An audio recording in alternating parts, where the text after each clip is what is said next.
सातपुडा खरं तर पर्वतरांगाचं नाव, पण हाच सातपुडा सध्या चर्चेत आलाय. नाही, पर्वतरांगा नाही, तो शासकीय बंगला जो काही काळापूर्वी धनंजय मुंडेंचा होता. नाही म्हणजे आहे, कारण ते अजून पण राहतात. नाही म्हणजे होता, पण तो काही मुंडेंना आता सोडवेना झालाय. हो, हाच तो बंगला आहे जिथं आवादा कंपनीच्या खंडणीची बोलणी झाल्याचा आरोप झाला होता. मुंबईत घर असून देखील धनंजय मुंडेंना हा बंगला का सुटवला जात नाहीये? चला याबद्दलच या व्हिडिओच्या माध्यमातून बोलूयात.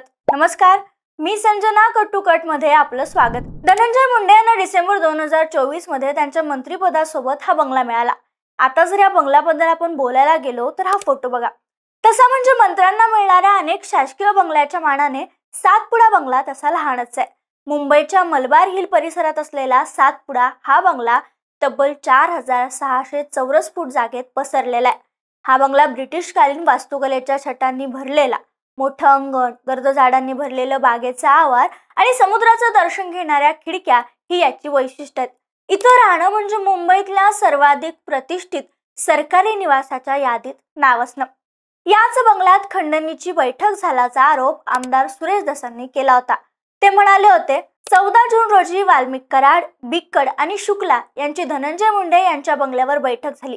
कंपनीशी संधान साधण्याचा प्रयत्न झाला. वाल्मिक कराड यांनी बिक्कड यांना सांगून दुसऱ्या कंपनीचं काम बंद पाडलं.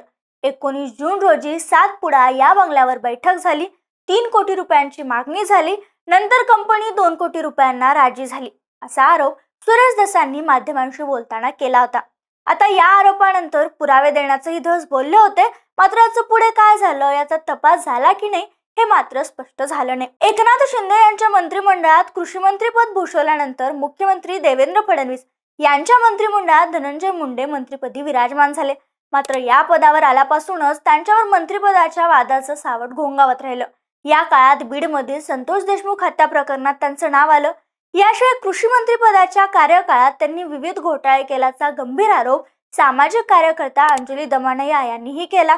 या सर्व वादग्रस्त घटनांमुळे निर्माण झालेल्या नैतिक दबावाच्या पार्श्वभूमीवर धनंजय मुंडे यांनी अन्न व नागरी पुरवठा मंत्रिपदाचा राजीनामा दिला.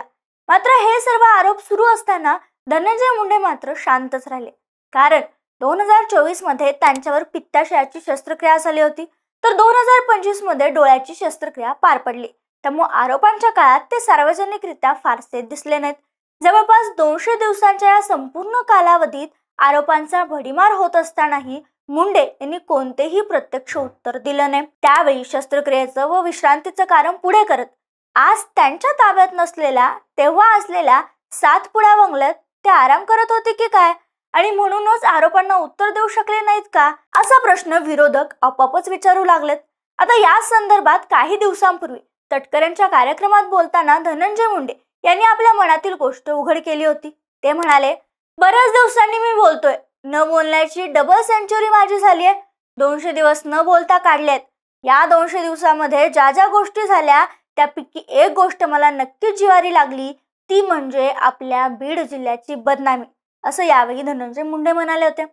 खर तर 4 मार्च 2025 रोजी धनंजय मुंडे यांनी आपल्या मंत्रिपदाचा राजीनामा दिला.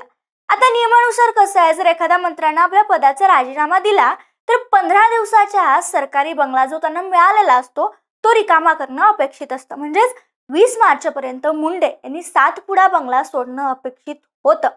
मात्र त्यांनी तो ठरलेल्या मुदतीत सोडला नाही आणि याबाबत पुढे मुंडे यांनी वैयक्तिक कारणंही पुढे केलीत.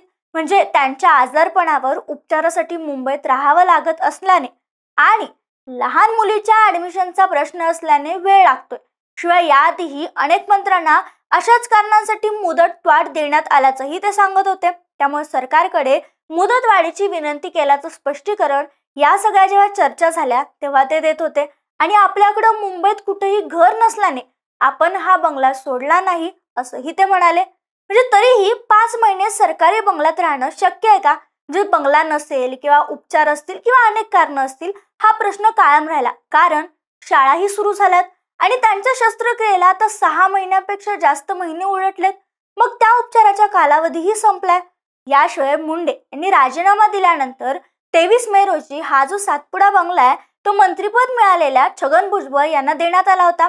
आणि याच विषयावर बोलताना माध्यमांशी संवाद साधताना छगन भुजबळ यांनी आपली भूमिका स्पष्ट केली होती.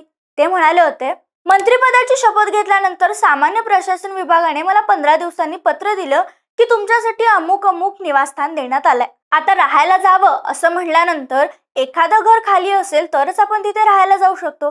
तिथे कोणी राहत असेल तर आपण त्यांना कसं काय बाहेर काढणार, असं छगन भुजबळ म्हणाले होते. आणि मग यानंतरच ही गोष्ट चर्चेत आली की मुंडेंनी आपला सातपुडा बंगला मंत्रिपद गेलं तरी 6 महिने झाले तरी सोडलेलं नाहीये. मग मुंडेंना याच विरोधात 42 लाखांचा दंड ठोठावण्यात आला. पण आता एक नवीनच गोष्ट समोर येते, ती म्हणजे गेल्या वर्षी विधानसभा निवडणुकीदरम्यान दाखल केलेल्या प्रतिज्ञापत्रानुसार मुंडे यांच्या नावावर मुंबईतील गिरगाव चौपाटी लगत NS पाटकर मार्गावर असलेल्या वीरभवन या 22 मजली इमारतीमधील 22व्या मजल्यावरील 902 क्रमांकाची अलिशान सदनिकेची नोंद आहे. आणि ही सदनिका म्हणजे हे घर आपण सध्या वापरत नसल्याचं त्यांनी प्रतिज्ञापत्रात स्पष्ट केलंय. आणि या घराची किंमत किती आहे माहितीये का, तर तब्बल 16,50,00,000 रुपये. मग तरीही मुंबईत आपल्याकडे घर नाहीये असं सांगून धनंजय मुंडे सातपुडा बंगल्यात का राहत होते? मुंबईत घर नाही असं सांगणाऱ्या मुंडेंनी मग प्रतिज्ञापत्रात जो उल्लेख केलाय तो चौपाटीवरचा बंगला किंवा घर नेमकं कुणाचं आहे, ते तिथे राहायला का गेले नाहीत, याचं स्पष्टीकरण मात्र धनंजय मुंडे यांनी दिलेलं नाहीये. याबद्दलच बोलताना कुठलाही स्वाभिमानी माणूस जर असता तर त्यानं 2 बेडरूमचं घर विकत नसेल तर मुंबईत भाड्यानं घर घेऊन ते राहिलं असतं, असा आरोप अंजली दमानिया यांनी केला होता. मग मुद्दा फक्त एवढाच, खरोखरच उपचार, ऍडमिशन आणि घर नसल्याचं कारण खरं होतं का, की वातावरण शांत झाल्यानंतर म्हणजे आपल्या विरोधात जे काही आरोप झाले ते आणि ते वातावरण शांत झाल्यानंतर पुन्हा आपल्याला मंत्रिपद मिळेल आणि मग आपण परत याच बंगल्यात राहायला येण्यापेक्षा इथंच राहू अशी आशा धनंजय मुंडेंना होती का? किंवा सत्तेचं प्रतीक असलेल्या सातपुडा बंगल्यापासून त्यांचं मन उचलू शकत नव्हतं?